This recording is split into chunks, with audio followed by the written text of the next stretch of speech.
Good evening बच्चों, good evening.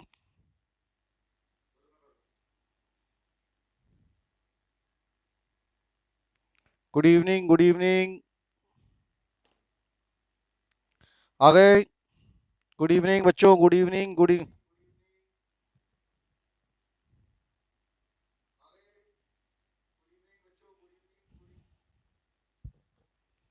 चलो, फटाफट आज के टॉपिक पर आते हैं। आज का टॉपिक है हमारा, कल अपन ने पढ़ा था डिफरेंट टाइप्स के एनर्जीज।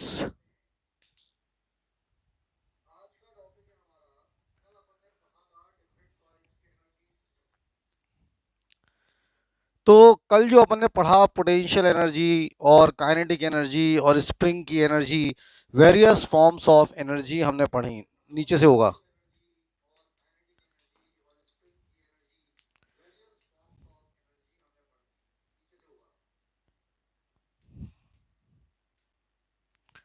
अब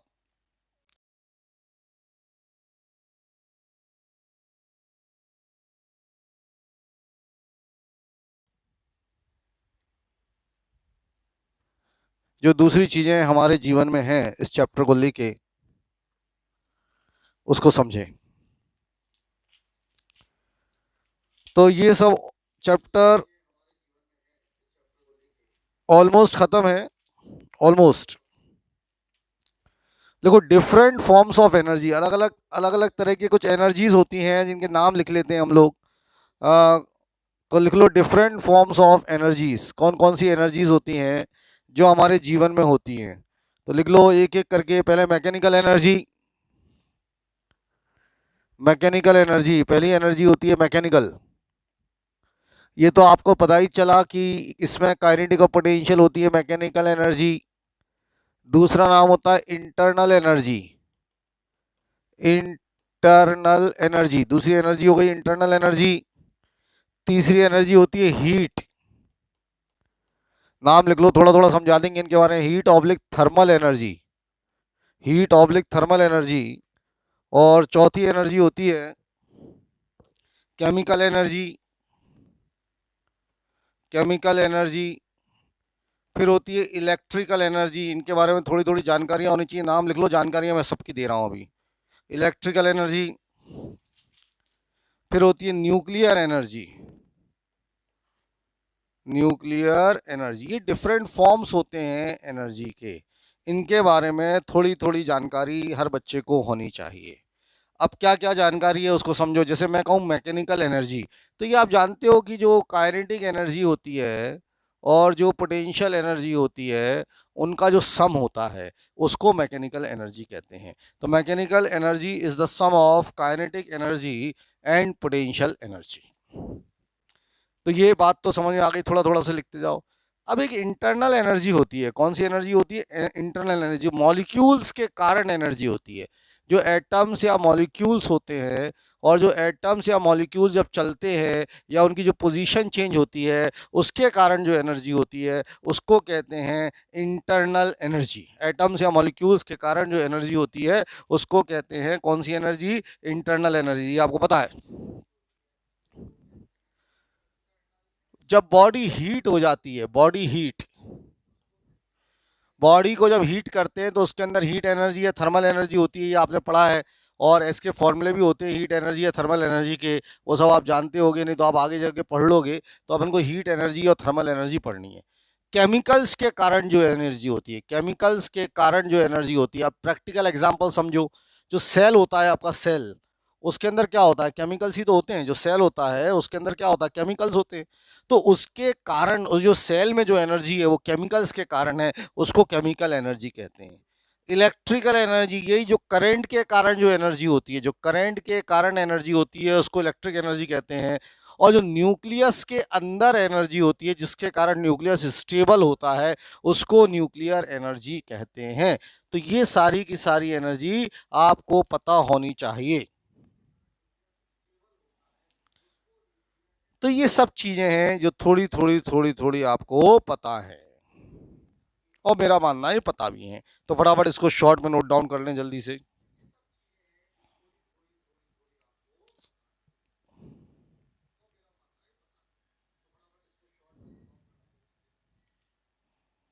ठीक है, आज जल्दी से आओ, आज छोटी छोटी चीजें जो खत्म कर रहे हैं। तो mechanical energy, internal energy, thermal energy, chemical energy, electrical energy, nuclear energy, ये सब छोटी छोटी बातें हो गई।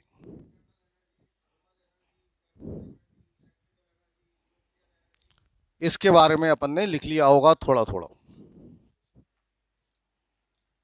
चलो साहब,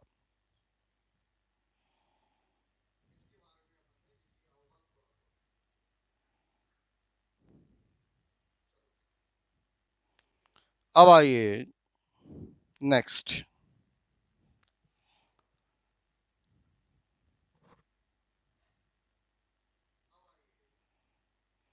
अब आपको ये बात पता है कि मास को एनर्जी में कन्वर्ट कर सकते हैं और एनर्जी को मास में कन्वर्ट कर सकते हैं।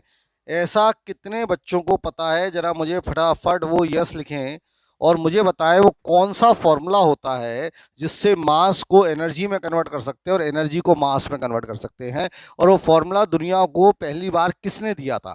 जिसको इसके बारे में जानकारी है, फटाफट जरा मुझे व्हाट्सएप में मैसेज डालो ग्रुप में। मास can be converted into energy and vice versa, energy can be converted into mass. ऐसा कितने बच्चों को जानकारी है? और जिनको भी जानकारी है वो जल्दी से मुझे बताओ, और कौन साइंटिस्ट था वो जिसने ये जानकारी दी थी? देखें कितने बच्चों को पता है मास can be converted into energy. Palash type कर रहा है, पलाश कह रहा है मुझे पता है। बेटा पलाश बता कौन सा फॉर्मूला होता है? पलाश और आइंस्टीन, ओ वेरी गुड, पलाश का आंसर एकदम सही है और आइंस्टीन ने दिया था ये फॉर्मूला। वेरी गुड बेटा पलाश, सबसे पहले आंसर दिया पलाश ने। वेरी गुड बेटा पलाश, आपका आंसर एकदम सही है। और पलाश को पता था, उसने 1 मिनट में बोल दिया कि सर आइंस्टीन ने फॉर्मूला दिया था। आइंस्टीन इक्वेशन होती है जिससे पता चल जाता है कि energy can be converted into mass and mass can be converted into energy, और वो फॉर्मूला होता है E is equal to mc²। ये फॉर्मूला होता है। यहाँ पर E जो है वो एनर्जी है, मास है। यहाँ पर C जो है वो स्पीड ऑफ लाइट है, स्पीड ऑफ लाइट। और लाइट की स्पीड जो होती है वो 3 × 10⁸ मीटर पर सेकंड होती है। तो जो मास होता है, मास वो एनर्जी में कन्वर्ट हो जाता है और एनर्जी जो है वो मास में कन्वर्ट हो जाती है। इसको कहते हैं Einstein equation, EINSTEIN, Einstein equation, जो ये बताता है कि मास को एनर्जी में कन्वर्ट कर सकते हैं और एनर्जी को मास में कन्वर्ट कर सकते हैं।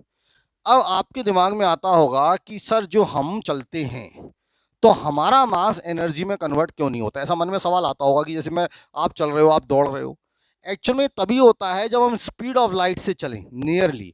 लेकिन हम जो चलते हैं वो तो बहुत कम स्पीड होती है ना भाई। हम कितनी स्पीड चल लेंगे? 50 मीटर पर सेकंड चल लोगे, स्पीड ऑफ लाइट है 3 × 10⁸ मीटर पर सेकंड। तो ये सारा का सारा काम तभी होता है जब कोई बॉडी स्पीड ऑफ लाइट से चलती है। अगर स्पीड ऑफ लाइट से आप नहीं चल पाएंगे तो नहीं हो पाता। इसलिए जनरल फॉर्म में डेली लाइफ में ऐसा देखने को नहीं मिलता। तो हेडिंग डाल दो, Einstein mass energy equivalence. Heading ऐसी आएगी, आइंस्टीन, आइंस्टीन EINSTEIN, आइंस्टीन मास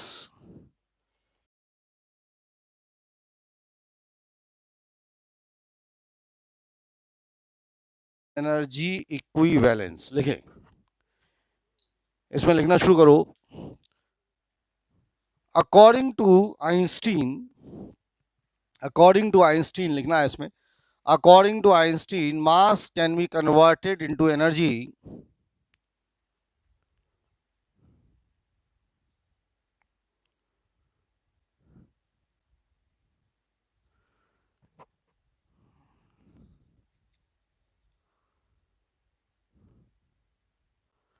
लिखो, आइंस्टीन, आइंस्टीन लिखो, Einstein discovered that mass can be converted into energy and energy can be converted into mass। लिखो, आइंस्टीन ने बताया कि मास can be converted into energy and energy can be converted into mass. देखो रिया ने भी answer लिखा है इसका, स्नेहा शर्मा ने आधा आंसर अच्छा पूरा लिखा है, स्नेहा शर्मा ने भी लिख दिया, वेरी गुड। तो लिखो Einstein discovered that mass can be converted into energy and energy can be converted into mass. According to him, look, according to him, the relation between mass and energy is, according to him, the relation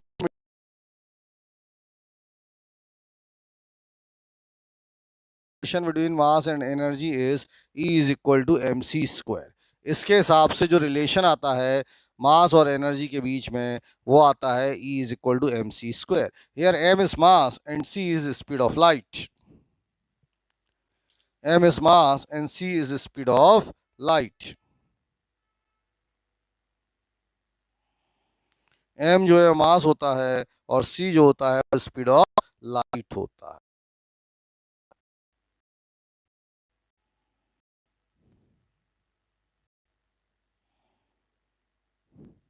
और light की value, speed of light की value होती है 3 into 10⁸ metre पर second. तो छोटी छोटी बातें हैं जो आपके दिमाग में फीड होनी चाहिए।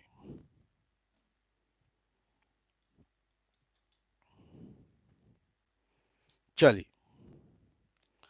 अब कुछ बातें बता रहा हूं जो बातें आपको पता होनी चाहिए, नहीं पता तो पता करो, बोर्ड पर देखो कुछ बातें क्या हैं।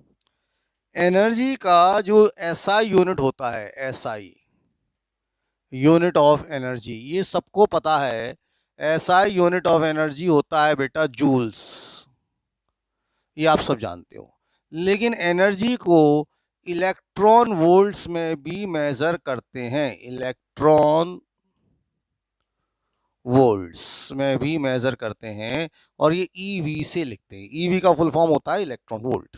और जब हम इलेक्ट्रॉन वोल्ट की बात करते हैं तो हमसे कोई पूछे कि एक इलेक्ट्रॉन वोल्ट में कितने जूल्स होते हैं, तो एक इलेक्ट्रॉन वोल्ट में होते हैं 1.6 इंटू 10⁻⁻19 जूल्स। एक इलेक्ट्रॉन वोल्ट में इतने जूल्स होते हैं, 1.6 इंटू 10⁻⁻19 जूल्स। तो आज से कोई पूछे एसआई यूनिट एनर्जी का क्या होता है, जूल्स होता है। और ये इलेक्ट्रॉन वोल्ट में मेजर करते हैं, एनर्जी इसमें भी करते हैं। अच्छा, एक मास का यूनिट और होता है AMU. Do you know AMU? What is full form of AMU? AMU को बोलते हैं atomic mass unit, atomic mass unit, सुन लो। और एक एएमयू का मतलब होता है, एक एएमयू का मतलब होता है 1.6 इंटू 10⁻⁻27 kg। ये सब आपको पता होना चाहिए। एक एएमयू का मतलब होता है 1.67 इंटू 10⁻⁻27 kg। तो यू मस्ट नो दिस, ठीक है। तो SI energy, SI unit energy का क्या होता है, जूल्स होता है। बात समझ गए? एनर्जी को इलेक्ट्रॉन वोल्ट्स में भी लेते हैं, एक इलेक्ट्रॉन वोल्ट में इतने जूल्स होते हैं 1.6 इंटू 10⁻⁻19 जूल्स। एएमयू होता है एटॉमिक मास यूनिट, और एक एएमयू का मतलब होता है 1.67 इंटू 10⁻⁻27 kg। एक बार एक क्वेश्चन आया था, देखें कितने लोग कर पाते हैं। Convert 1 AMU into energy, AMU into energy, फटाफट करके दिखाइए।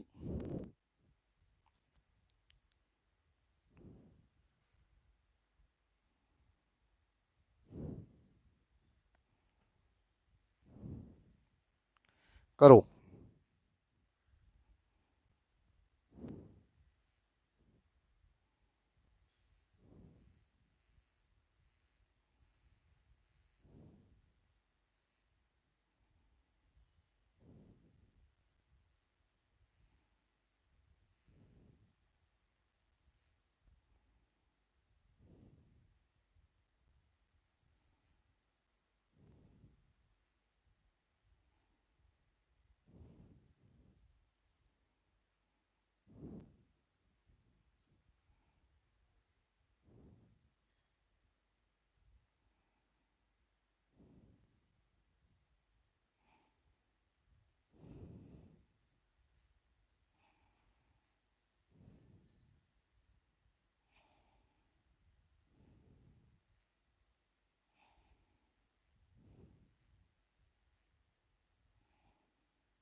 करो, लगाओ दिमाग जरा जल्दी से, क्या आएगा?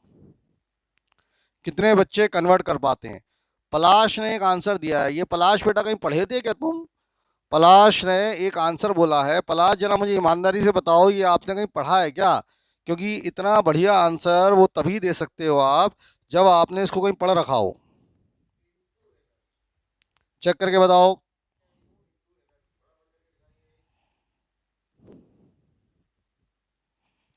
शान, करो जल्दी जल्दी। दिया आपने कहीं पढ़ रखा है क्या ये? सार्थक, वेरी गुड बेटा। ओके, वेरी गुड, पलाश ने सही बोला। पढ़ा है, कोई बात नहीं। रिया ने भी निकाल लिया।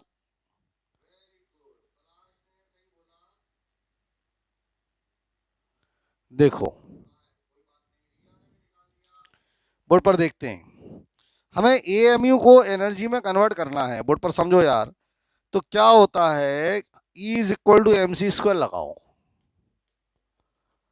अब मास है एक एएमयू, तो एक एएमयू में कितने किलो होते हैं? 1.67 इंटू 10⁻27 किलो।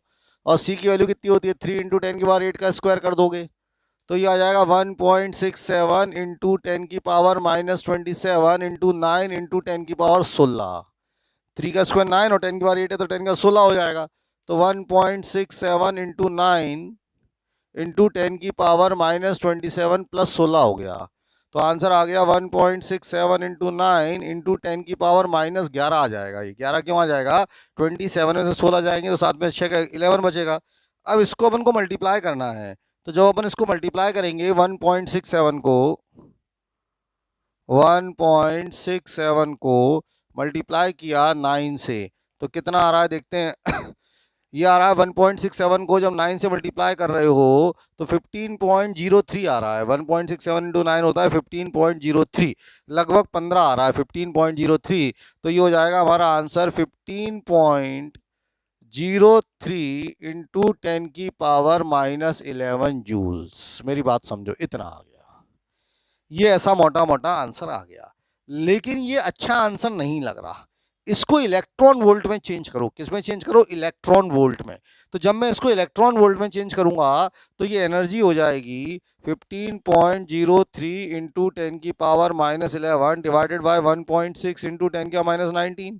तो ये ऐसा हो जाएगा 15.03 को 1.6 और 10 की पावर ऊपर -11 प्लस 19 हो जाएगा ऊपर जाके। तो ये हो जाएगा 15.03 1.6 और 10 की पावर 8 आ गया। ये 10 की पावर 8 आ गया। मेरी बात समझो। अब 15.03 को 1.6 से डिवाइड कर लो तो 15.03 को डिवाइड कर लो, किससे डिवाइड करना? 1.6 से। तो कितना आएगा देखो जरा।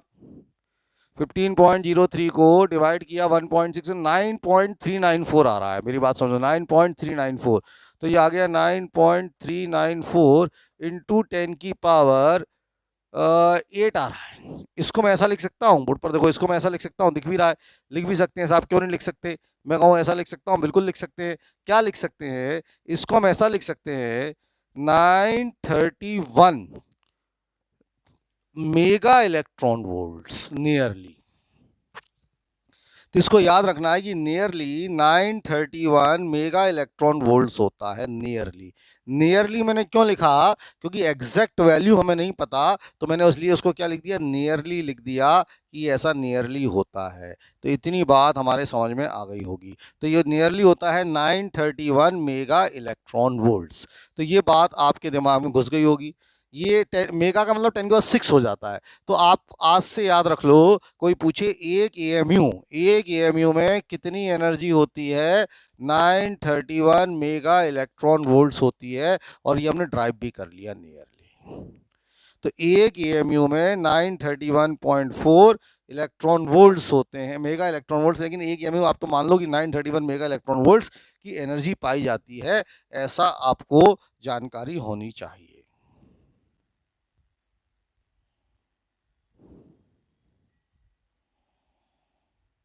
ठीक है, तो आज से कोई पूछेगा इतना, तो हमारे पास ये जवाब होगा कि एक ईएमयू में 931 मेगा इलेक्ट्रॉन वोल्ट्स होते हैं। ये आपको जानकारी है और ये आपको पता है, तो ये सब बातें क्लियर हो गई। तो एक ईएमयू को अगर एनर्जी में कन्वर्ट करना है तो एक ईएमयू कितने मेगा इलेक्ट्रॉन वोल्ट्स होता है? 931 मेगा इलेक्ट्रॉन वोल्ट्स एक ईएमयू में पाए जाते हैं। ये बात आपको समझ में आ जानी चाहिए। मेरे को थोड़ा सा बोर्ड ठीक कर देता हूं।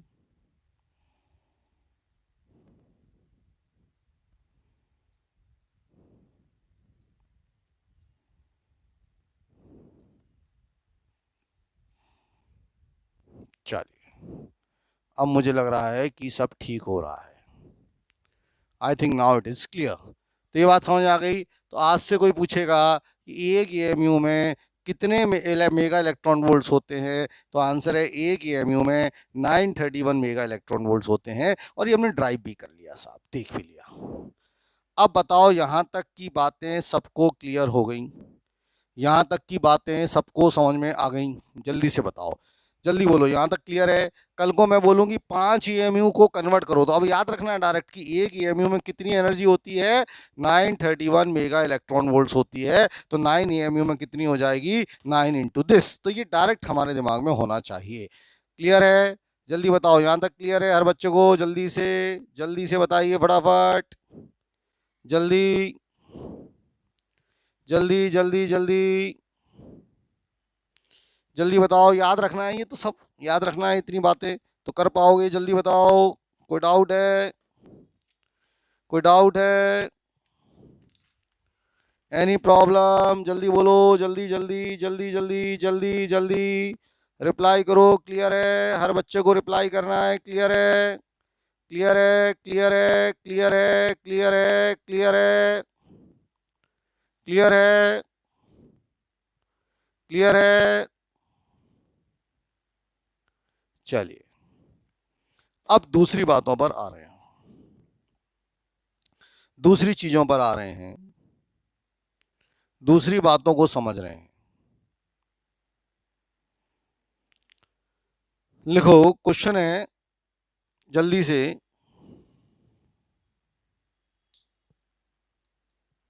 क्वेश्चन लिखिए।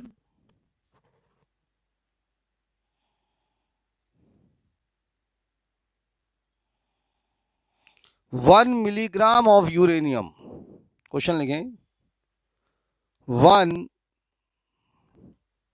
Milligram of uranium, 1 milligram of uranium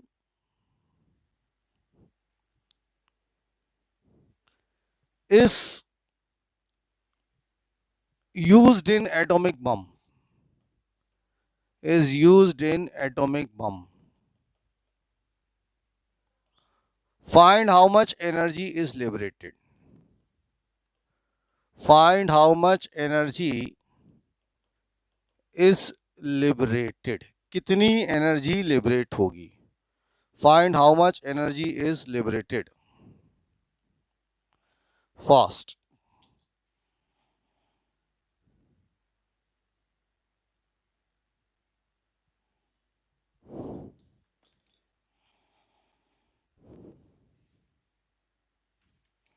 कितनी एनर्जी लिबरेट हो रही है?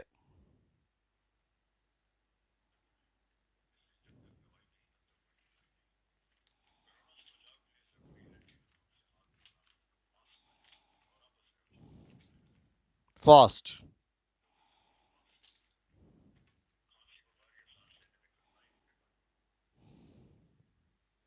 How much energy is liberated? Joules में आंसर आएगा, जूल्स में। तो इसका जो आंसर आएगा वो जूल्स में आएगा, इसलिए परेशान मत हो। Convert into joules.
हाँ जी, देखो शान सक्सेना का आंसर आ गया, संभव का आ गया, आयुषी का आ गया, सुहानी का आ गया।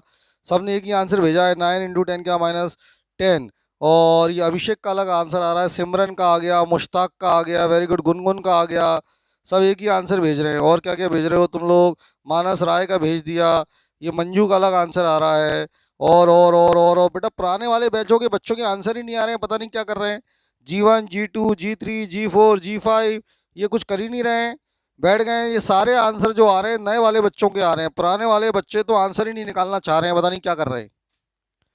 देखिए क्या होगा, E = MC² लगा ग्राम।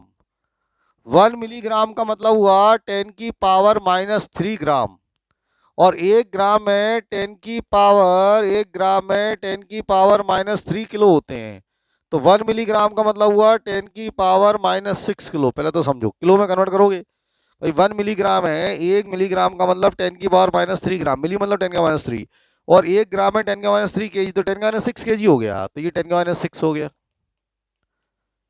MC² मास कितना, मास हो गया। और C कितना होता है, 3 × 10⁸ का स्क्वायर। ये नहीं आ रहा तुम लोगों से, तो 10⁻6 और 3 का स्क्वायर 9 × 10⁻16।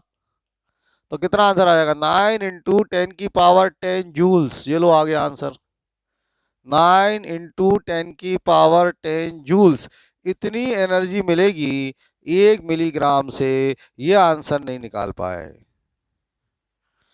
स्नेहा शर्मा कह रही है we are sending you answer. मेरे को दिख ही नहीं रहा, अलग से भेज रही हो? हाँ अलग से भेज रही है। ओके बेटा, सही है, वेरी गुड बेटा, लगे रहो।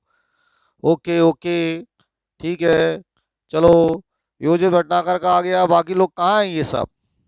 तो इस तरह से मास को एनर्जी में कन्वर्ट कर सकते हैं, एनर्जी को मास में कन्वर्ट कर सकते हैं। इस तरह से चीजें हो जाती हैं।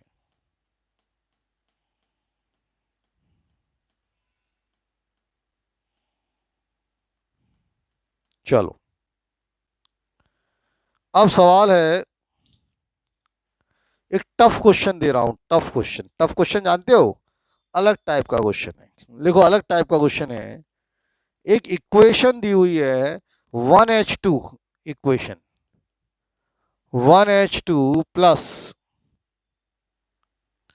1H2 gives you 2He3 helium nucleus, 2He3 plus 0N1 neutron plus 0N1. This equation is given. Equation लिखना है यार, ये इक्वेशन आपको दी हुई है। मास ऑफ 1H2, 1H2 का मास है 2.0141 EMU। ध्यान से सुनना, 2.0141 EMU।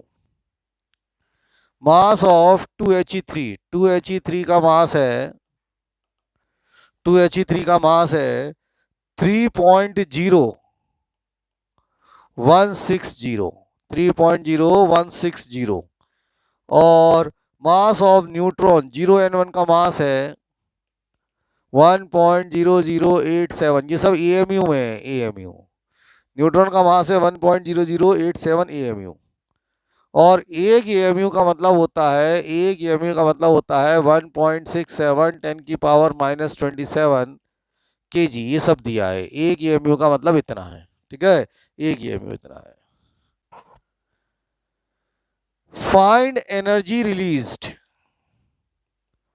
Find energy released, calculation करने पड़ेंगे in joules. Find energy released in joules and mega electron volt. तो कितनी एनर्जी रिलीज होगी जूल्स में और मेगा इलेक्ट्रॉन वोल्ट्स में, ये निकालना है। Find energy released in joules and mega electron volts. तो कितनी एनर्जी रिलीज हो रही है जूल्स में और मेगा इलेक्ट्रॉन वोल्ट्स में, ये क्वेश्चन आपको समझना है। समझो इस क्वेश्चन में क्या करना पड़ेगा।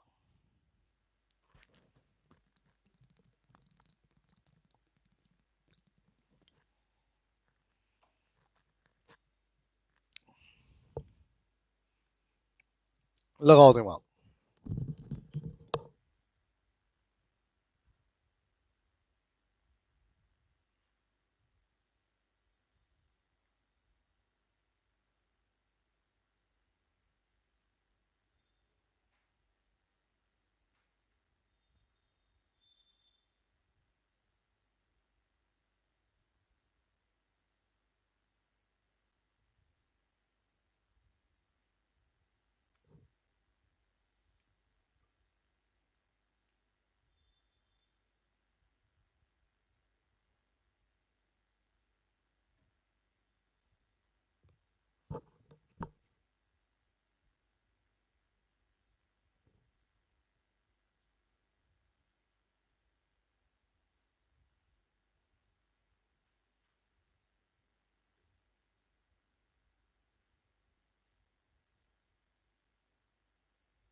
इसमें क्या करते हैं समझो पहले तो। ऐसे क्वेश्चंस में क्या करते हैं, अभी आप लोग मत करो, पहले समझ लो।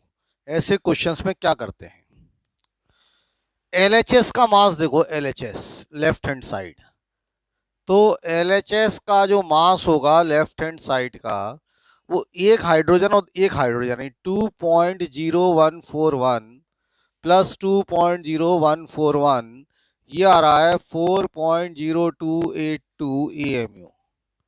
ये एलएचएस का मास आया, लेफ्ट हैंड साइड का मास आया। क्यों, एक ये और एक ये समझो, तो 2.01414, ये दोनों को प्लस कर लो तो 4.0282 EMU आया। अब आरएचएस का मास देखो, आरएचएस का मास, एक हीलियम मतलब 3.0160 और एक न्यूट्रॉन यानी 1.0087, तो आंसर आया 7, 8 और 6 14 का 1 2 0 4.0247 EMU। मेरी बात समझो, लेफ्ट हैंड साइड में कितना मास आया, देखो ऐसे क्वेश्चन आते हैं एग्जाम में, लेफ्ट हैंड साइड इन दोनों का मास करोगे तो इसका प्लस इसका, तो इतना आ गया, इतना। राइट हैंड साइड में इसका प्लस इसका मास कितना है 3.0160 और इसका मास कितना है, इतना। अब आप देखोगे तो राइट हैंड साइड का मास कम है, देखो 4.0282 और 4.0247, या और लेफ्ट हैंड साइड का मास ज्यादा है, तो डिफरेंस निकालो मास में, difference in mass, delta M, difference निकालो।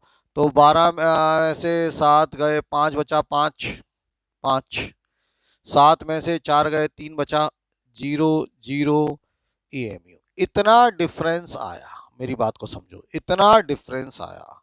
तो ये मास कहाँ चला गया, इतना मास कहाँ चला गया है, ये मास जो है ये एनर्जी में कन्वर्ट हो गया। मेरी बात समझ आ रहा, इतना मास काहे में कन्वर्ट हो गया, एनर्जी में कन्वर्ट हो गया।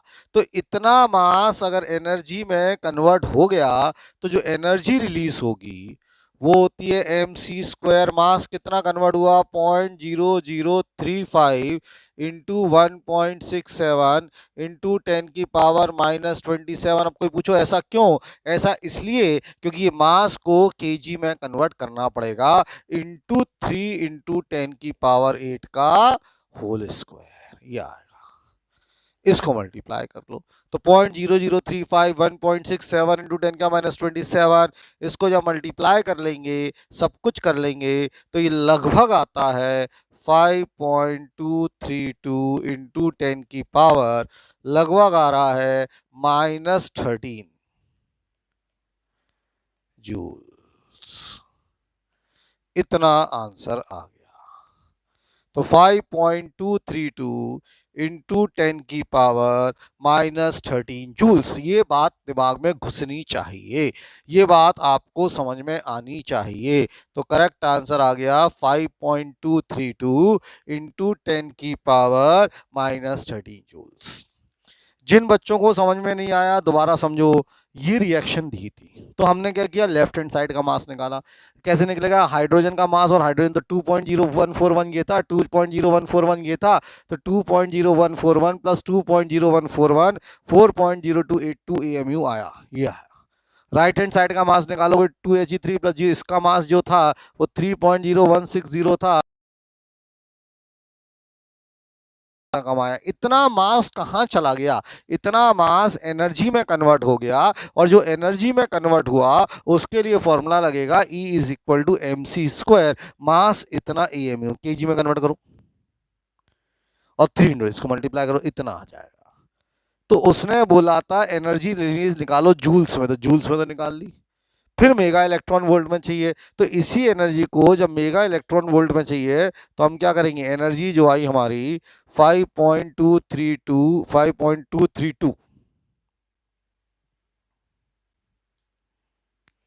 इंटू 10⁻⁻13 डिवाइड करो 1.6 इंटू 10⁻⁻19, ये इलेक्ट्रॉन वोल्ट्स में आएगी, और इसी को डिवाइड कर लेंगे 10⁻⁻6 से। 10⁻⁻6 से करेंगे तो 10⁻⁻6 से नहीं, 10⁻6 से किससे करेंगे, 1.6 10⁻⁻19 से करोगे तो इतनी आ जाएगी। और इसी को अगर अपन मल्टीप्लाई कर लेंगे, मेगा इलेक्ट्रॉन वोल्ट में चाहिए ना, 5.232 इंटू 10⁻13 और डिवाइड करोगे मेगा इलेक्ट्रॉन वोल्ट से तो 10⁻6 होगा ये, सॉरी 10⁻6 नहीं 6 इंटू 10⁻6। तो ये अब आपका आंसर आ जाएगा मेगा इलेक्ट्रॉन वोल्ट्स में। मेगा इलेक्ट्रॉन वोल्ट्स में जब इसको सॉल्व कर लोगे तो -19 और 6 ये तो वही हो जाएगा, -13 है, ये कट जाएगा तो ये पूरा और ये पूरा कट जाएगा तो आंसर आ जाएगा 5.232 अपॉन 1.6। 5.232 अपॉन 1.6 ये 3.27 के लगभग आ जाएगा मेगा इलेक्ट्रॉन वोल्ट्स में। कैलकुलेशंस हैं ये आप कर लेना, लेकिन आपको चीजें क्लियर कट ये समझ में आ रही होंगी। इस तरह से ये क्वेश्चन होने वाला है, इस तरह से ये चीजें क्लियर हो गया? कोई डाउट है? अब इस क्वेश्चन को देख लो, पार्ट लिखो, क्या यहाँ तक क्लियर है? क्या यहाँ तक बात समझ में आती है? क्या ये क्वेश्चन समझ में आ गया? मैं 1 मिनट का टाइम दे रहा हूँ, वेट कर रहा हूँ आप लोगों को, और जल्दी से बताना है कि ये क्वेश्चन समझ में आया क्या नहीं। फटाफट जल्दी चेक करो, जल्दी से चेक कर लो। फिर एक क्वेश्चन में प्रैक्टिस के लिए दूंगा, उसको होमवर्क में कर लेना और फिर हम दूसरे टॉपिक पर आएंगे। जल्दी से फटाफट चेक करें, फिर मैं जरा दूसरे टॉपिक पर आ रहा हूं। इतना चेक कर लो जल्दी से।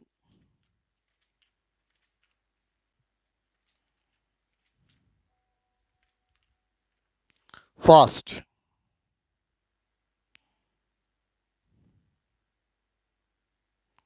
क्लियर है?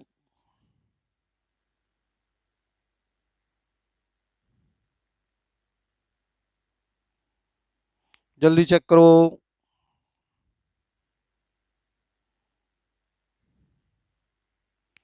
ऐसे क्वेश्चंस कर लोगे? चलो ये क्वेश्चन दे रहा हूं, ध्यान से देखना, इसको प्रैक्टिस कर लेना होमवर्क में। तो अब मैं जो दे रहा हूं उसको होमवर्क में प्रैक्टिस कर लेना। क्वेश्चन है 92 uranium 235, 92 uranium 235 plus 0 and 1 neutron gives you 56 barium 141, 56 barium 141 plus 36 krypton 92, 36 krypton 92 plus 3 neutrons, 3 neutrons ये दिया है, ये दिया हुआ है, ठीक है। मास दिया है, किस किस का मास लिखा है, लिखो मास ऑफ, मास दिए, पहला दिया है 92 यूरेनियम 235 का मास है 235.04 EMU। न्यूट्रॉन का मास है 1.0087 EMU। क्रिप्टन का मास है, क्रिप्टन का मास दिया था, क्रिप्टन का मास दिया है 91.926 EMU। ये क्रिप्टन है, ये 36 आएगा यहाँ, ये क्रिप्टन का मास है। और बेरियम का मास दिया है, बेरियम का मास दिया है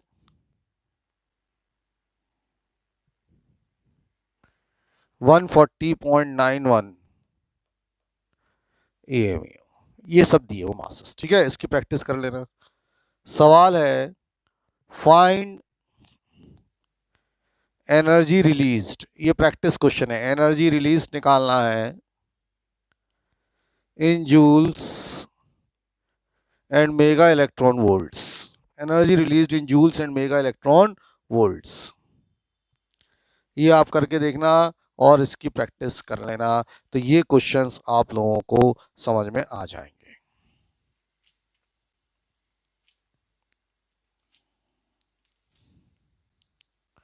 चलो, तो यहां तक मुझे लग रहा है कि आप लोगों को बात समझ में आ गई होगी। आ क्या गई होगी, आई गई। यहाँ तक की बात सब क्लियर हो गई, ऐसा मेरा मानना है। यहाँ तक कोई भी दिक्कत आपको नहीं होनी चाहिए। हमारा जो चैप्टर था, जो हमारा चैप्टर है, उस चैप्टर का नाम अगर आपको याद हो तो उस चैप्टर का नाम था वर्क, पावर एंड एनर्जी। हमने वर्क पढ़ लिया, पहले दिन हमने वर्क पढ़ा, फिर हमने एनर्जी पढ़ ली, अब हमें पढ़ना है पावर। तो आज जो है वो बात करना है पावर की। आज का जो नया टॉपिक है, आज का जो नया टॉपिक है वो पावर है। तो हेडिंग डाल दो power. Power.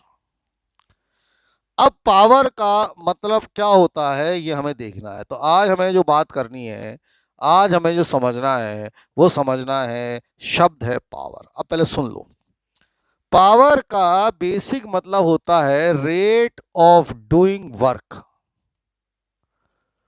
Rate of doing work मतलब बात समझो।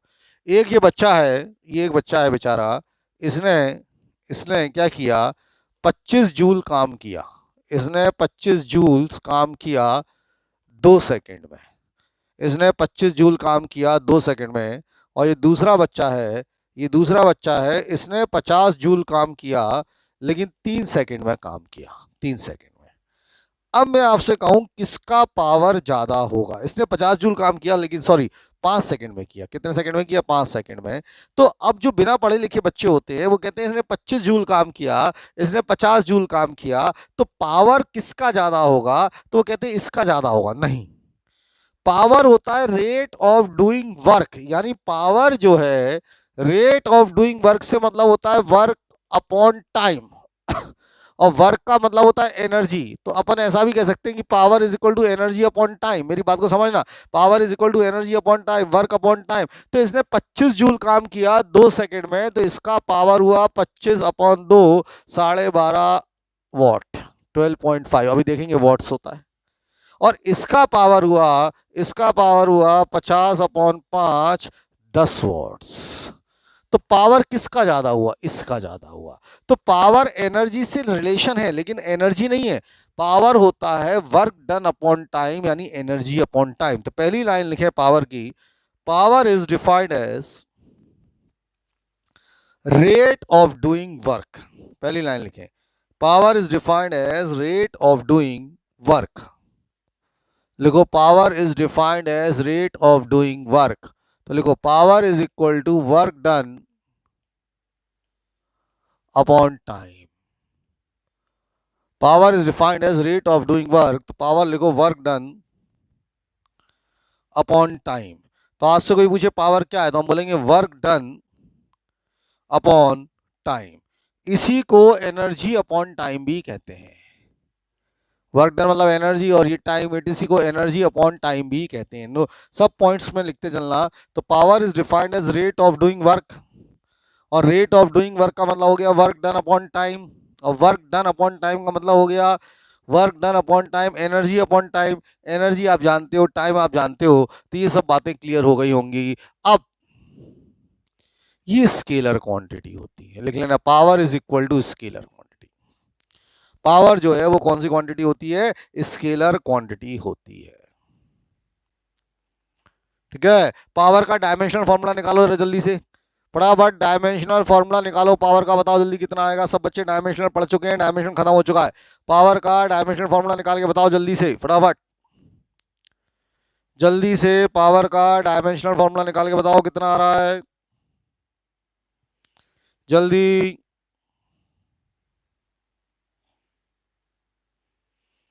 फास्ट,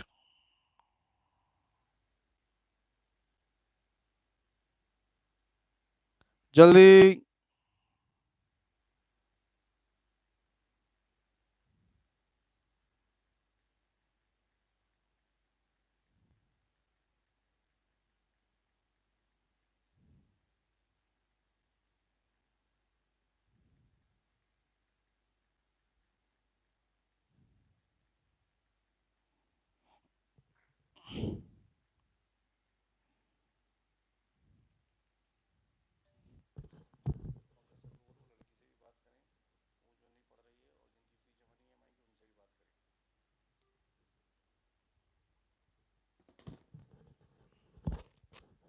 चलिए, डायमेंशनल फॉर्मूला पावर का आप लोगों ने निकाला, कितना आ रहा है पावर का dimensional formula?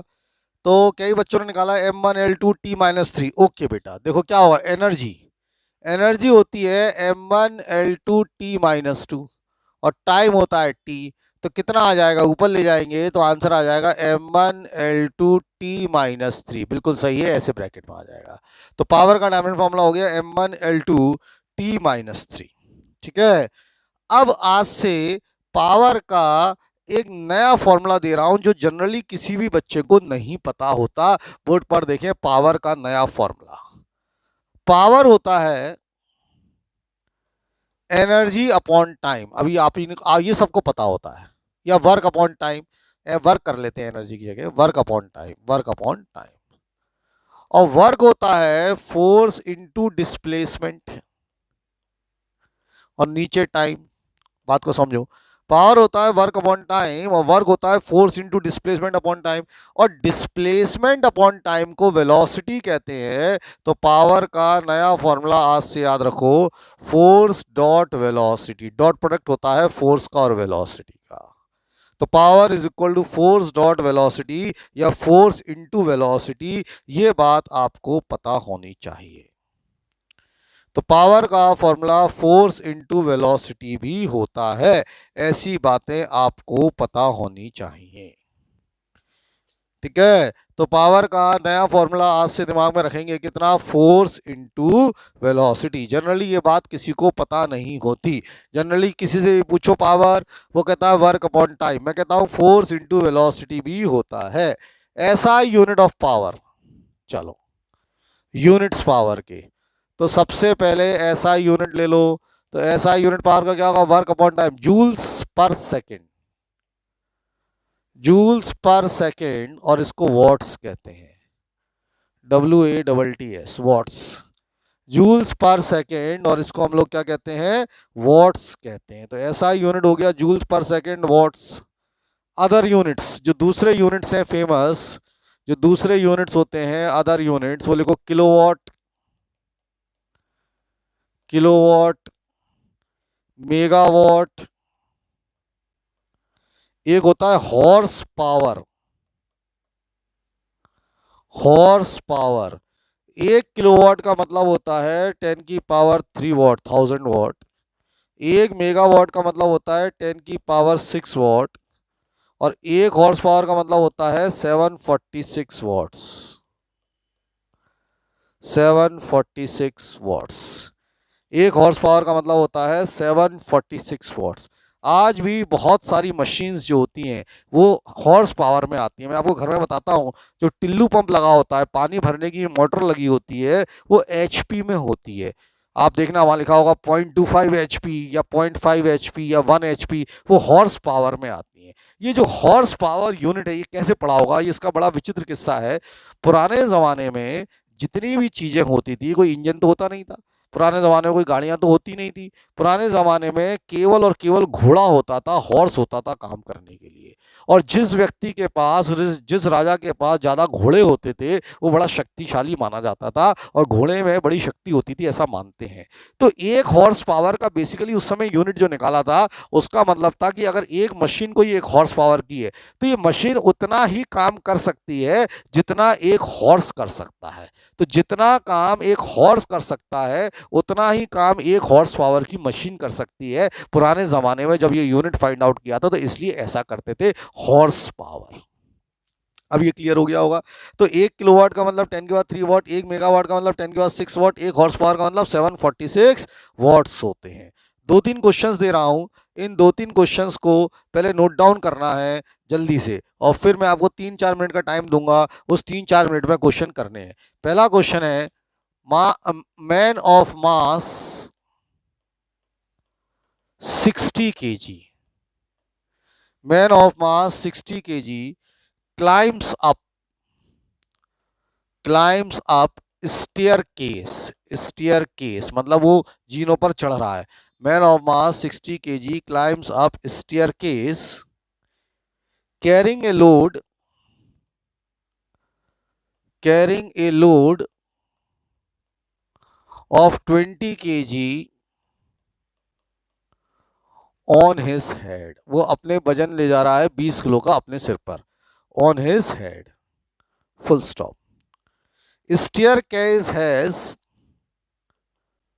staircase has 20 steps, each 20 steps each of height 0.2 meter, each of height 0.2 meter, each of height 0.2 meter, and man takes 10 seconds to climb, 10 seconds to climb. Find power of man, ये पहला question है। Find power of man, man का power बताना है। सवाल number 2, सवाल number 2, आप इसको करो, पहले इसको करो फिर करते हैं।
चलिए आंसर आ गया है मुझे लग रहा है, और करीब करीब सभी बच्चों ने जिन्होंने भेजा है, एक तो सब नहीं भेजते हो, तो आपसे इसमें पूछा क्या था, आप दिमाग लगाओ, इसमें आपसे पूछा क्या था, पावर पूछा था। पावर होता है वर्क अपॉन टाइम, और जब ऊपर क्लाइम कर रहे हैं, ऊपर जब जा रहे हैं, तो एम जी एच हो जाएगा, वो एम जी एच, और नीचे टाइम। अब मास हो जाएगा 60 किलो ये, और 20 किलो ये, 80। 80 जी की वैल्यू 10 ले लो, फिलहाल जी की वैल्यू कितनी ले लो, 9.8 में 10 ले लो। हाइट 20 स्टेप जानी है, देखो 20 स्टेप जानी है, और हर स्टेप 0.2 मीटर की है, तो टोटल हाइट हो गई 20 इंटू 0.2, 20 इंटू 0.2, और टाइम 10 सेकंड लग रहे हैं, खत्म हो गया। कितना सिंपल सा क्वेश्चन है यार, टाइम 10 सेकंड लग रहा है, पता नहीं कहाँ दिक्कत है यार। ये कैंसिल हो जाएगा यार, ये जीरो इस पॉइंट से चला जाएगा, 2 2 या 4, 8 4 या 32, 320 आ रहा है यार, इसमें क्या दिक्कत थी। वॉट्स, पता नहीं क्या कर रहे हो, 320 वॉट्स आंसर आ रहा है। जी को 10 लेना था, कहीं कोई बिल्कुल भी दिक्कत नहीं होनी चाहिए थी, लेकिन फिर भी हम इस क्वेश्चन को नहीं कर पाए। 320 वॉट सीधा सीधा आंसर आ रहा है। कुछ बच्चों ने जी को 9.8 ले लिया है, ठीक है, तो उनका आंसर थोड़ा सा अलग आ जाएगा, लेकिन अपन जी को 10 ही लो ना यार, काय के लिए चक्कर में पड़ रहे हो, तो इसलिए आंसर आ जाएगा। नेक्स्ट क्वेश्चन में दे रहा हूँ, दिमाग लगाइएगा नेक्स्ट क्वेश्चन में, और कोशिश करेंगे कि वो आप लोगों से हो जाएगा। नेक्स्ट क्वेश्चन मेरा है, अब मैं आपको क्वेश्चन दिखाता हूँ, 1 आध मिनट लगेगा लेकिन दिखा लेता हूँ क्वेश्चन। चलिए नेक्स्ट क्वेश्चन पर आते हैं।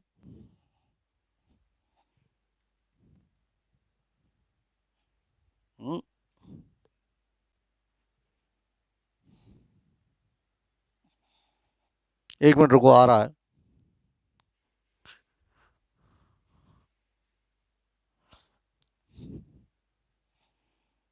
Work power energy, right.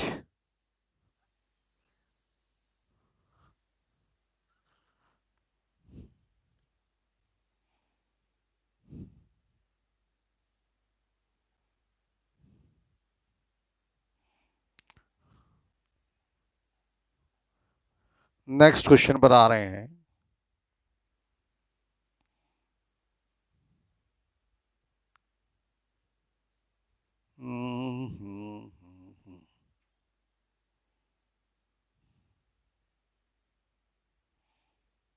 ये है,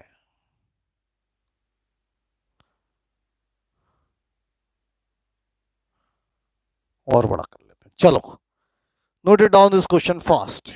इस क्वेश्चन को जल्दी से नोट डाउन करेंगे। ये सवाल है हमारा साहब, ये क्वेश्चन आ गया है, यहां से नोट डाउन करेंगे। एनसीईआरटी बुक का क्वेश्चन है, आप देख रहे हैं, नोट डाउन कर लो। A car of mass 2000 kg, car of mass 2000 kg is lifted up a distance of 30 meter by a crane in 1 minute.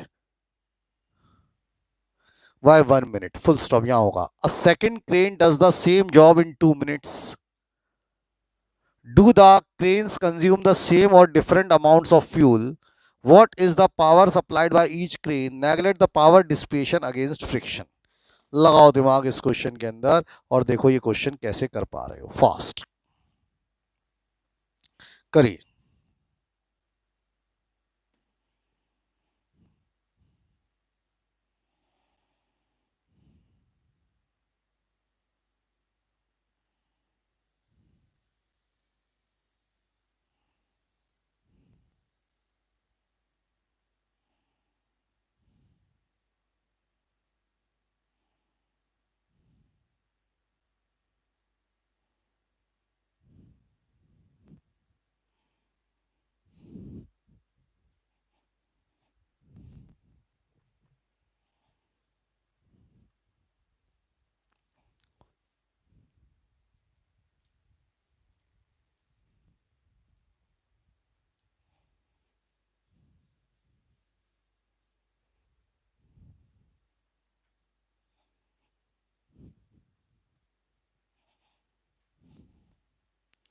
पहले नोट डाउन कर लो, फिर अपन क्वेश्चंस पर करते हैं।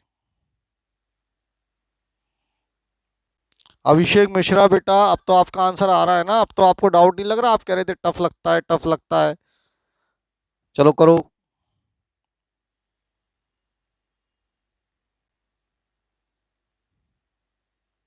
आशुतोष दुबे ने निकाल लिया पहले वाला, ठीक है।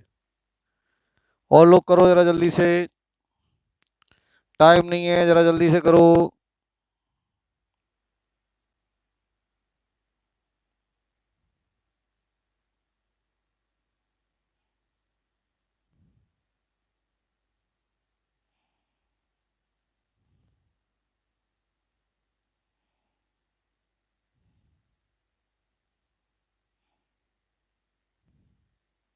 युजित ने भी निकाला है।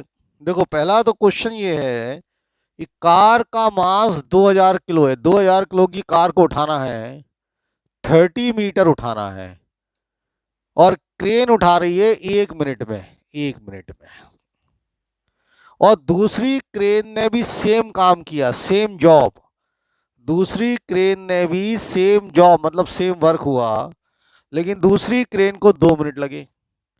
Do the cranes consume the same और डिफरेंट अमाउंट्स ऑफ फ्यूल? इसको यही समझते हैं, तो पहला आंसर तो होगा they consume same amount of fuel. बात को समझो, क्यों? क्योंकि दोनों ने वर्क जो है वो सेम किया। पहली क्रेन ने भी उतना ही काम किया, दूसरी क्रेन ने भी उतना ही काम किया, तो they will consume same amount of fuel. इसमें तो पहला समझो कि दोनों ने सेम अमाउंट ऑफ फ्यूल का काम किया, दोनों का जो फ्यूल है वो सेम है। एक मिनट यार, मैं इसको जरा सही करना चाहता हूँ, मैं देख रहा हूँ ये सही क्यों नहीं हो रहा है, रुको।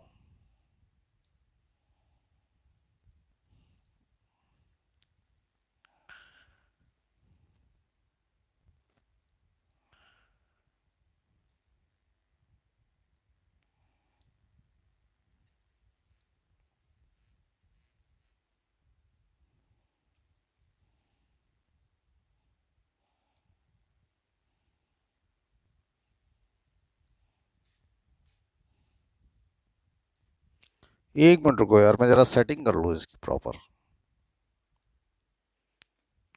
एक मिनट रुकिए।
चलो देखते हैं, अभी करते हैं, सेट करते हैं।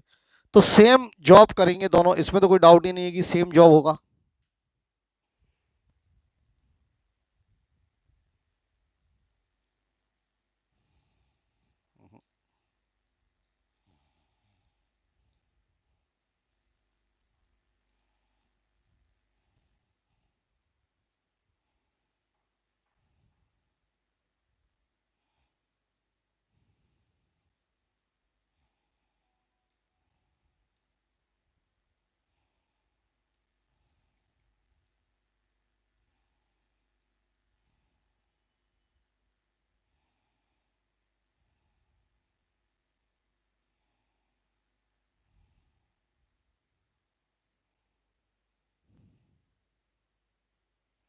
चलो अभी देखते हैं। तो सेम जॉब हो गया। अब अपन को दोनों का पावर निकालना है। पावर क्या होता है? Work upon time. भाई पावर क्या होता है, मैं आपसे पूछूं पावर क्या है? तो पावर होता है वर्क अपॉन टाइम। मैं यहाँ जगह ले लेता हूँ, थोड़ी सी यहाँ कर लेता हूँ, इतनी जगह में, इतनी जगह कर लेते हैं, ठीक है, इतनी जगह बहुत है। चलो, पावर होता है वर्क अपॉन टाइम। तो पहले वाले का जो पावर होगा, जो पहले वाले का जो पावर है, बोर्ड पर ध्यान दो, पावर वर्क अपॉन टाइम होता है, उसको वहीं कर रहे हैं अपन। तो जो पहले वाले का जो पावर होगा, फर्स्ट वो वर्क अपॉन टाइम हुआ। अब वर्क कितना किया पहले वाले ने, तो पहले वाले ने जो पहली क्रेन थी उसने 2000 किलो का 30 मीटर उठाया, mgs से करोगे, mgh, और टाइम 60। टाइम 60 क्यों लेंगे, क्योंकि वो 60 है। अब आप पूछो क्या 60 है, मिनट, 1 मिनट। मास 2000, जी को ले लो 10, और हाइट कितनी थी, हाइट थी हमारी 30 मीटर, 30 मीटर अपॉन 60। ये जीरो चला गया, 3 2 जा 6 हो गया, 2 1 हो गया, 1000। तो पहले वाले का पावर 10,000 वॉट्स आ रहा है, ये पहले वाले का आ गया। और जो सेकंड वाले का पावर होगा, सेकंड वाले का वो वर्क अपॉन टाइम होगा। वर्क तो सेम ही है, वर्क तो वही है कि 2000 किलो का उठाया उसने, 10 जी है, 30 मीटर गए, टाइम 2 मिनट है, तो 2 इंटू 60, तो इसका आंसर आ जाएगा 5000 वॉट्स। तो पहले वाले का 10,000 वॉट्स, दूसरे वाले का 5000 वॉट्स। ये बातें क्लियर हो गई होंगी। और दूसरी इंपॉर्टेंट बात, आपने जी अगर 9.8 लिया होगा तो आपका आंसर डिफरेंट आ रहा होगा। इतनी बातें समझ में आ गई होंगी। क्वेश्चन नंबर 2, नेक्स्ट क्वेश्चन पर आते हैं।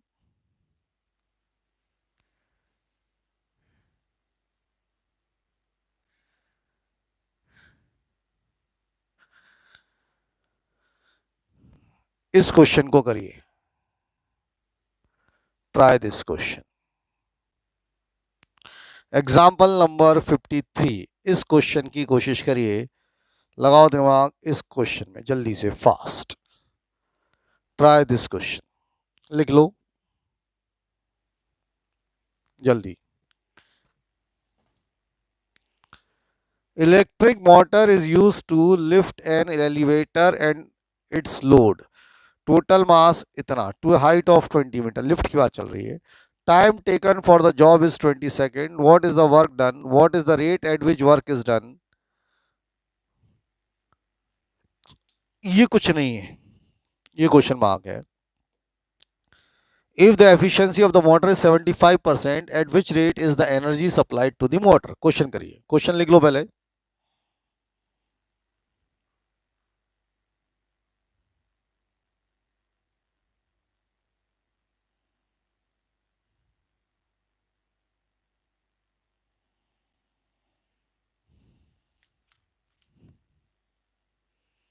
करो।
क्या करना है, बहुत सिंपल सा क्वेश्चन था बॉस, ज़्यादा टफ नहीं है। देखो, मैं इसको वहीं कर रहा हूँ, यहाँ मुझे करना चाहिए। इसमें लिखा था कि एक इलेक्ट्रिक मोटर है, क्वेश्चन समझना, इसमें लिखा था कि हमारे पास एक इलेक्ट्रिक मोटर है, क्वेश्चन में लिफ्ट है और इतना ले जा रही है। तो आपसे पूछा था वर्क डन। अब वर्क डन जब ऊपर जाएंगे तो mgh होगा पहला क्वेश्चन। मास शायद 1500 है, जी 10 है और हाइट दी हुई है। मास 1500 है, जी 10 है और हाइट दी हुई है। मास 1500 है, चेक करो, मास 1500 है, जी 10 है और हाइट 20 है। हाइट कितनी है, 20। तो कर लो यार इसको, 15 इंटू 2 30 और 1 2 3 4 इतना जूल्स काम आ गया। ये पहला क्वेश्चन खत्म हो गया। उसने पूछा कितना जूल्स काम होगा, तो इतने जूल्स काम होगा। दूसरा सवाल था रेट ऑफ डूइंग वर्क। अब आप समझो रेट ऑफ डूइंग वर्क का मतलब क्या हुआ। कुछ लोग इसका मतलब ही नहीं समझ पाते। रेट ऑफ डूइंग वर्क जब भी रेट के नीचे आ जाता है ये हो जाता है वर्क डन अपॉन टाइम, यानी पावर है, ये पावर है। तो 30,000 ये जो भी आ रहा है 1 2 3 4 और टाइम उसमें लिखा होगा टाइम कितना दिया है, तो उसमें आप टाइम देखोगे तो लिखा है 20 सेकेंड। 20 सेकेंड टाइम है, तो 20 से डिवाइड कर लो, एक जीरो चला जाएगा, 15,000 वॉट। 15,000 वॉट ये आंसर आ गया। ये दूसरा आंसर आ गया 15,000 वॉट। अब आपसे पूछा है, नई चीज बता रहा हूं, नई चीज, एफिशिएंसी की बात कर रहे हैं। नई चीज सुनना, जब भी एफिशिएंसी की बात होगी पावर में, तो एफिशिएंसी का जनरल फॉर्मूला होता है आउटपुट अपॉन इनपुट। अगर हमसे कोई एफिशिएंसी की बात करे तो एफिशिएंसी का जनरल फॉर्मूला होता है आउटपुट अपॉन इनपुट। यहां पर आउटपुट से मतलब है आउटपुट पावर और इनपुट से मतलब है इनपुट पावर। अब एफिशिएंसी दी है 75%, यानी 75/100। अगर एफिशिएंसी हमें 75% दी है, इसका मतलब 75/100 एफिशिएंसी हो गई। आउटपुट पावर मतलब जो हमें मिल रहा है, आउटपुट मतलब जो लिफ्ट देगी, और जो लिफ्ट दे रही है वो 15,000 है। जो लिफ्ट दे रही है वो 15,000 है। तो इनपुट पावर निकालना है कि हमें मशीन को कितना पावर देना पड़ेगा, तो इनपुट पावर हमें चाहिए। तो इनपुट पावर चाहिए तो 75 से 2 बार जाएगा, 2,000। तो मुझे लग रहा है इनपुट पावर आ रहा है, इनपुट पावर की वैल्यू आ रही है 20,000 वॉट्स। तो इनपुट पावर आ गया 20,000 वॉट्स। तो अगर आज से कोई पूछे कि इनपुट पावर कितना है, तो आंसर आएगा 20,000 वॉट्स। चेक कर लो जल्दी से।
तो एक्चुअल में क्या होता है कि इतना पावर मशीन दे रही है, मेरी बात समझो, इतना पावर मशीन दे रही है, लेकिन मशीन हमसे ज्यादा पावर ले रही है, क्योंकि कुछ पावर वेस्ट हो जाता है हीट के फॉर्म में, लाइट के फॉर्म में। ये बात दिमाग में होनी चाहिए। तो ये बात समझ में आ गई? क्वेश्चन क्लियर हो गया?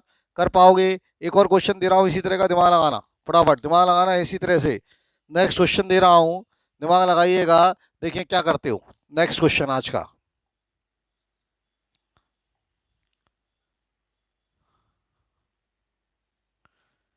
चलिए, एलिवेटर हो गया,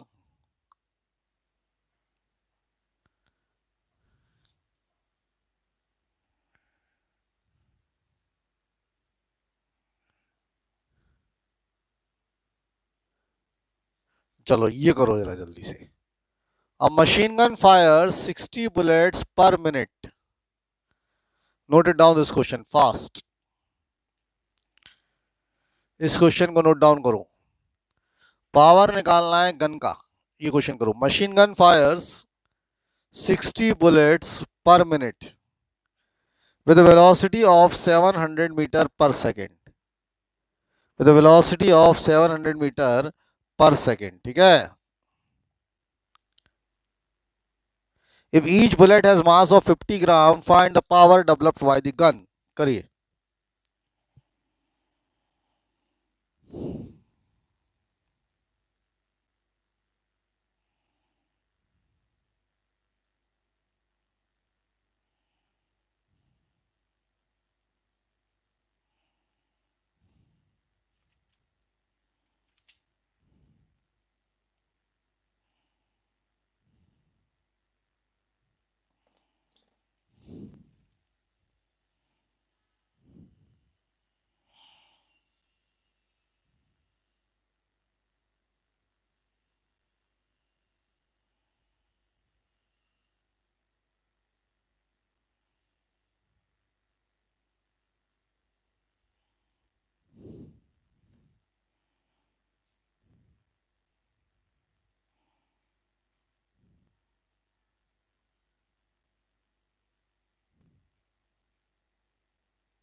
आ गया?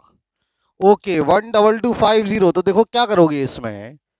देखो इस क्वेश्चन में क्वेश्चन लिखा होगा आपने, क्या लिखा है कि मशीन गन फायर 60 बुलेट्स। तो मास निकाल लो पहले, तो टोटल मास। तो मास एक 60 बुलेट्स, एक का मास कितना है? एक बुलेट का मास आ रहा है, एक बुलेट का मास दिया है 50 ग्राम। 50 ग्राम, 60 into 50 gram divided by 1000। Divided by 1000 क्यों? क्योंकि तुम लोग समझदार हो। 6/30/10, 3 किलो आ रहा है। 3 किलो तो मास आ गया। 3 किलो क्या आ गया? मास आ गया। अब पावर होता है वर्क अपॉन टाइम, दिमाग लगाना, वर्क अपॉन टाइम। अब जब मशीन गन से बुलेट चल रही है, बात को समझो, जब मशीन गन से बुलेट चल रही है तो वर्क क्या होगा? Kinetic energy. ये दिमाग लगाना पड़ेगा। वर्क क्या होगा? Kinetic energy upon time. Kinetic energy क्या होती है? Half mv²। ये दिमाग लगाना पड़ेगा, अपॉन टाइम, हाफ। मास कितना है? 3। वेलोसिटी कितनी है? 700। देखो उसमें वेलोसिटी लिखी है 700, और टाइम लिखा है, क्या लिखा है? पर मिनट। पर मिनट है, पर मिनट टाइम है। 1 मिनट में 60 सेकंड होते हैं, तो 60। इसको सॉल्व कर ले यार, तो कितना आ रहा है? हाफ 3, 700, फिर 700 डिवाइडेड बाय 60। इसको पूरा सॉल्व कर लो, तो कितना आंसर आ जाएगा वॉट्स में? 12250। बिल्कुल सही आंसर है, 12250 वॉट्स। इस तरह से ये आंसर आएगा। चेक करो 12250। क्लियर हो गया? कई सारे बच्चों ने आंसर निकाल लिया था।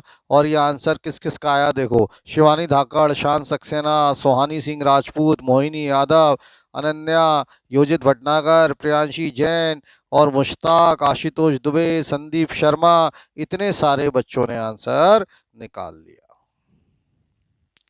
समझ गए?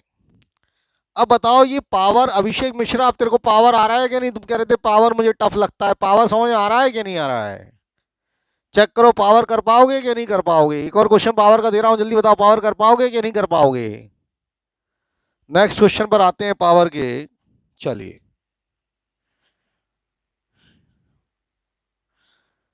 ये क्वेश्चन करो, अच्छा क्वेश्चन है, लिखो इस क्वेश्चन को करो जरा जिम्मेदारी से। एन एलिवेटर, इस वाले क्वेश्चन में लगाओ दिमाग। ये क्वेश्चन है, एनसीईआरटी बुक का क्वेश्चन है, दिमाग लगाओ इस क्वेश्चन में। An elevator which can carry A maximum load of 1800 kg is moving up with constant speed of 2 meter per second.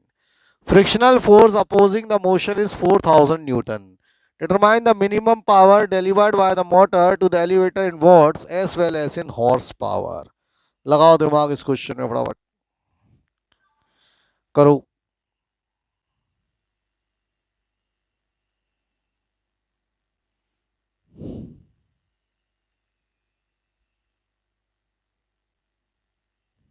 लगाओ दिमाग इस क्वेश्चन में।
ये जो क्वेश्चन है बोर्ड पर बड़ा शानदार क्वेश्चन है, ध्यान से करना। बहुत ही बढ़िया क्वेश्चन है ये, शायद ही किसी का आएगा आंसर, लेकिन देख लेते हैं कितने बच्चों का आ रहा है।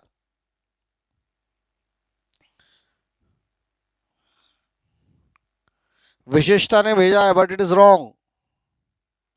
विशिष्टा बेटा it is wrong.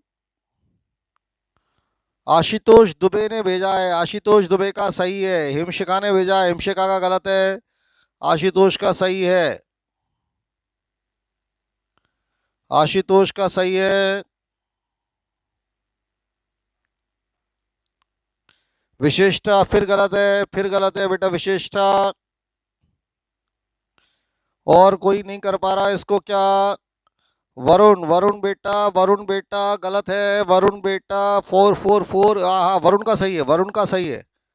Varun Hirani का सही है, लगे रहो वरुण सही है। योजित का सही है, योजित भटनागर का सही है। बाकी लोग कहाँ है?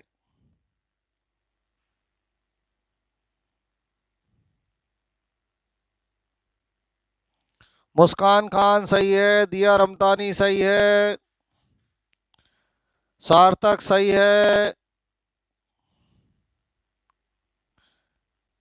वेरी गुड, अब आने लगा। मानस राय सही है, आकांक्षा तोमर सही है। देखो यार बहुत बढ़िया, अब तो सबका सही आ रहा है। बोर्ड पर देखो जिनका नहीं आया कैसे होगा क्वेश्चन। बोर्ड पर देखो, एक लिफ्ट है, लिफ्ट बोर्ड पर देखो, ये दिया है कि एक लिफ्ट है, ये हमारे पास एक लिफ्ट है, ये लिफ्ट ऊपर जा रही है ऊपर, और इसमें जो मास है वो 1800 किलो है, 1800 किलो।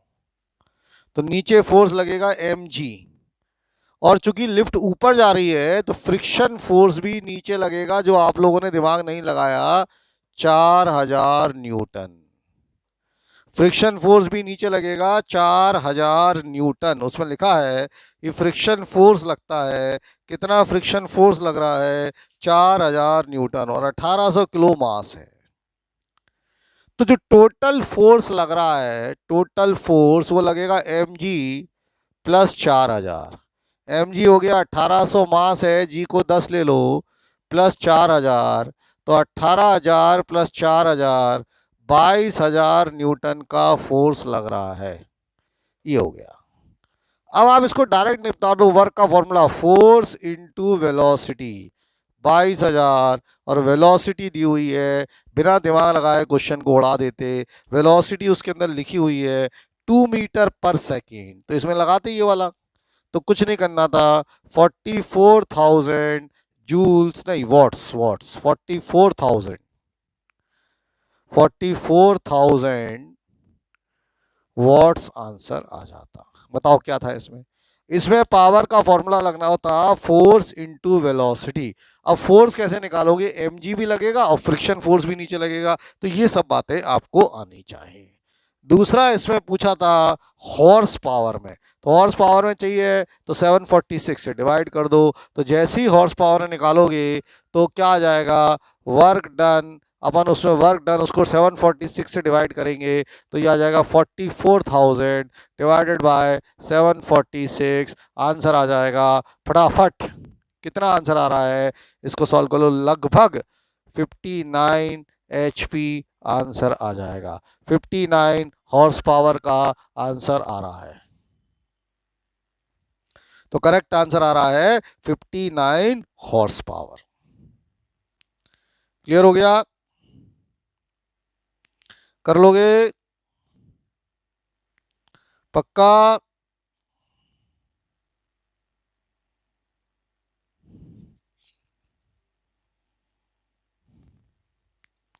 जल्दी बोलो, कर पाओगे ऐसे क्वेश्चंस को?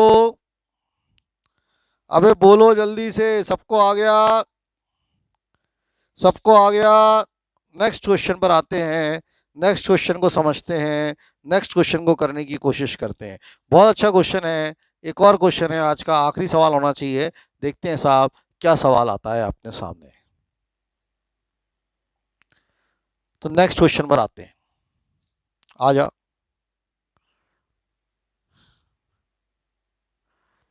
चलिए, स्लोप वाला क्वेश्चन है, ये क्वेश्चन लिखो जल्दी से। Again a very very good question, try it and solve it. इस क्वेश्चन को लिखो, दिमाग लगाओ। A man cycles up a hill whose slope is 1 in 20। मैंने बताया था whose slope is 1 in 20 का मतलब होता है sin theta 1 upon 20 with a velocity of 6.4 km per hour along the hill. The weight of the man and the cycle is 98 kg. What work per minute is the man doing? करिए।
बहुत ही अच्छा question है, दिमाग लगाओ इसमें। आखिरी सवाल आज का, जल्दी।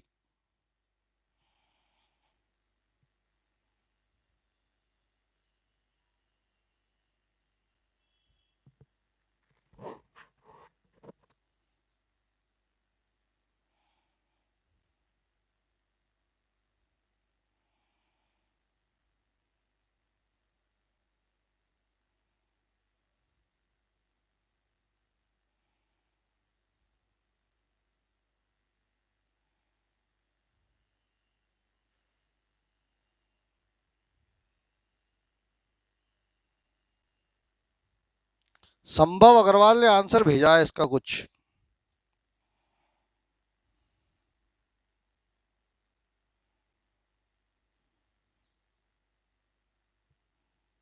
अच्छा, बाकी लोग करो।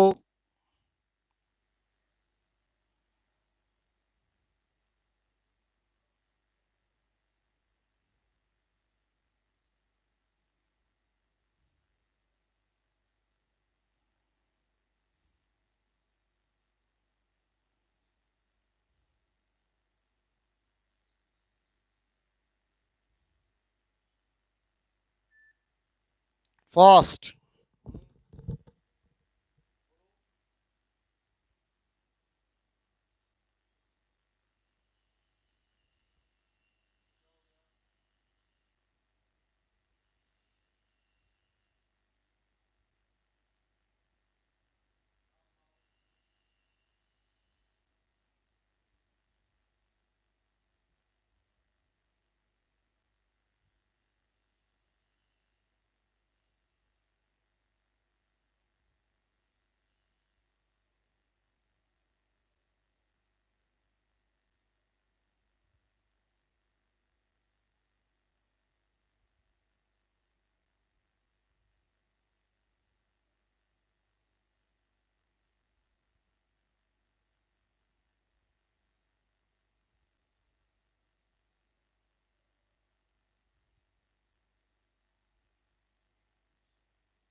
चलिए, देखो क्या होगा इस क्वेश्चन में। बहुत अच्छा क्वेश्चन है, इसको समझो,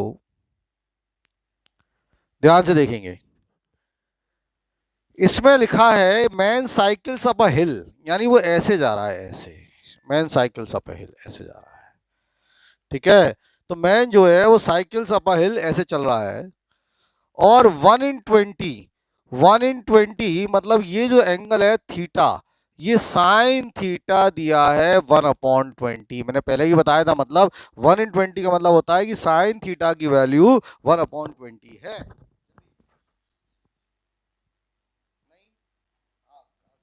चालू कर दूं मतलब 3:30 बजे से पहले नहीं करना है कोई भी काम। हाँ, मैं आपको फोन लगा रहा हूँ। तो मैन ऊपर जा रहा है और साइन थीटा दिया है 1/20। ठीक है, वेलोसिटी दी है 6.4 किलोमीटर पर आवर से जा रहा है, इसको मीटर पर सेकंड में कर लो 5/18 से, तो वेलोसिटी हो जाएगी 6.4 इंटू 5/18, जब करोगे 16/9 मीटर पर सेकंड। काट के देख लो, ठीक है, ऐसा दिया है। अब आप मुझे बताओ, मैंने बताया था इसका फ्री बॉडी डायग्राम आपको याद है, जो नए बच्चे 2-3 आए उनको नहीं आएगा अभी समझे, उनको बाद में आएगा। mg ये एंगल थीटा हो जाएगा अगर आपको याद हो, इधर mg cos थीटा हो जाएगा, ये इसको बैलेंस कर देगा, r इधर हो जाएगा और इधर लगेगा mg sin थीटा। तो आप मुझे बताओ इसके ऊपर जो फोर्स लगेगा स्लोप, ये तो इसको बैलेंस कर देगा, जो स्लोप के कारण फोर्स लगेगा वो लगेगा mg sin थीटा, इसमें तो कोई डाउट ही नहीं है। जो स्लोप के कारण फोर्स लगेगा वो ऐसे लगेगा mg sin थीटा, ये मैंने बताया था। अब वर्क चाहिए मुझे, क्या चाहिए, वर्क चाहिए। उसमें आपसे पूछा था वर्क, पहले पूछा था weight of the man, what work पर मिनट, तो वर्क क्या होता है, वर्क पर मिनट पूछा है, तो व्हाट वर्क पर मिनट यानी वर्क अपॉन मिनट यानी टाइम पूछा है, यानी पावर पूछा है, और पावर होता है फोर्स इंटू वेलोसिटी, पावर होता है force into velocity. What work पर मिनट, दिमाग लगाओ, 1 मिनट का मतलब 60 सेकेंड्स होते हैं।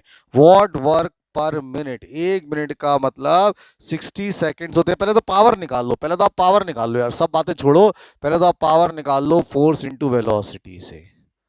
फोर्स लोगे mg sin थीटा और वेलोसिटी दी हुई है 16/9, वेलोसिटी दी हुई है 16/9। अब mg sin थीटा, मास कितना है उसमें देख लो, 98 है शायद, 98, g की वैल्यू 10, sin थीटा मैंने बताया 1/20 लेंगे और ये 16/9 हो जाएगा। इससे आपका आंसर आ जाएगा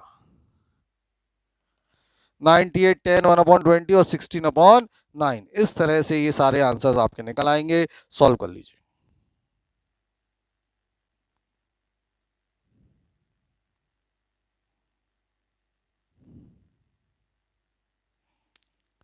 इसको सॉल्व करके कितना आंसर आ रहा है देख लो, 1 0 जा रहा है, 2 8 जा 16 हो रहा है, 98 इंटू 8 कर लेते हैं, 98 इंटू 8 कितने आ रहे हैं, 98 इंटू 8 784, 784 को 9 से डिवाइड कर लो, 784 डिवाइडेड बाय 9, 784 को 9 से डिवाइड किया 87.1 आ रहा है वॉट्स, 87.1 वॉट्स आ रहा है। 784 को 9 से डिवाइड किया 87.1 वॉट्स आ रहा है। इस तरह से ये आंसर आएगा, इस तरह से इन चीजों को आपको करना पड़ेगा। क्लियर है? अब आपको मान लो उसके अंदर हॉर्स पावर में पूछ रहा है, मान लो हॉर्स पावर में, तो हॉर्स पावर में पूछ रहा है तो क्या होगा, हॉर्स पावर में हो जाएगा 87.1 डिवाइडेड बाय 746, तो 87.1 को 746 से डिवाइड कर ले, 0.144 हॉर्स पावर आ रहा है, 0.144 हॉर्स पावर। और दूसरा उससे पूछा है वर्क डन पर मिनट, वर्क डन पर मिनट, तो पावर इंटू टाइम कर लेना है यार। अब इंटू टाइम को 60 से मल्टीप्लाई कर देना, पावर कितना था 87.1, 87.1 इंटू 60, इस तरह से कर लेना। तो ये क्वेश्चन इस तरह से होने वाला है, इतनी बात आपको समझ